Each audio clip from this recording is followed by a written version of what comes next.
Réagit-on dans la ville à la mort du Premier ministre? On en parle avec vous, Venance Conan, vous êtes journaliste et écrivain. Est-ce que vous pouvez nous décrire ce soir l'ambiance là où vous vous trouvez? C'est un coup de massue qui est tombé sur la Côte d'Ivoire. Hein. C'est même au-delà même des militants du RHDP, c'est toute la Côte d'Ivoire qui a pris un gros coup sur la tête parce qu'on s'attendait à tout, sauf à cela. C'est vrai, le Premier ministre, on savait qu'il avait des problèmes de santé, mais lorsqu'on dit qu'on a forcé pour qu'il soit candidat, je ne suis pas tout à fait d'accord. Parce que tout le monde pensait que ces problèmes étaient résolus. Maintenant, c'est le 2 mai, quand on a entendu qu'il doit partir à Paris, qu'on a pris conscience de la gravité de ce mal-là.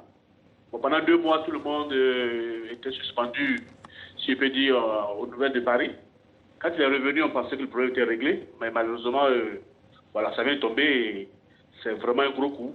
Même ses opposants, ceux avec qui j'ai pu discuter, ils sont aussi sous le choc. On s'attendait à tout sauf à ça. Justement, vous avez des réactions déjà du milieu politique? Il y a déjà le président du PDCI, M. Henri Conan Bédié, qui a publié un communiqué qui a été lu à la télévision, où il présente ses condoléances. M. Assine Guessan aussi, du FPI. Oui, il y a vraiment, je dirais, unanimité pour reconnaître que c'était un grand comité de l'État, c'était un grand homme hein, qu'on a perdu. Le retour d'Amadou Gon Coulibaly, excusez-moi, Venance Conan, Oui. la semaine dernière, avait-il vraiment apaisé les rumeurs et les inquiétudes dont vous parliez là, et qui gonflaient depuis 2 mois? C'est vrai qu'on l'a vu descendre de l'avion d'un pas hésitant, mais on s'est dit, bon, il vient de passer 2 mois à l'hôpital, c'est normal.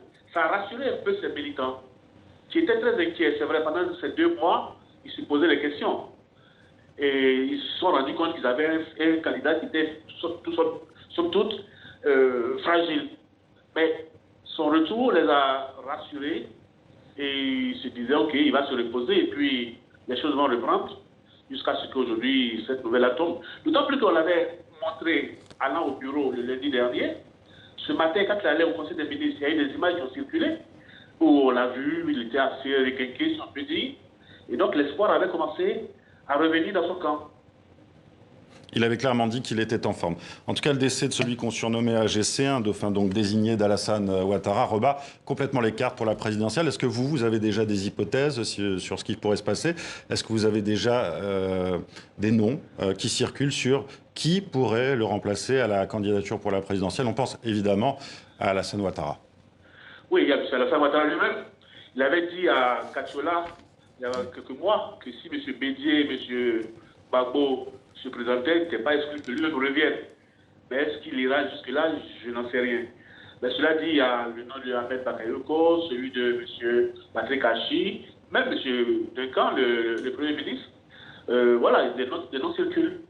Maintenant, il peut y avoir des noms cachés. Quoi qu'il en soit, les cartes sont rebattues, c'est clair.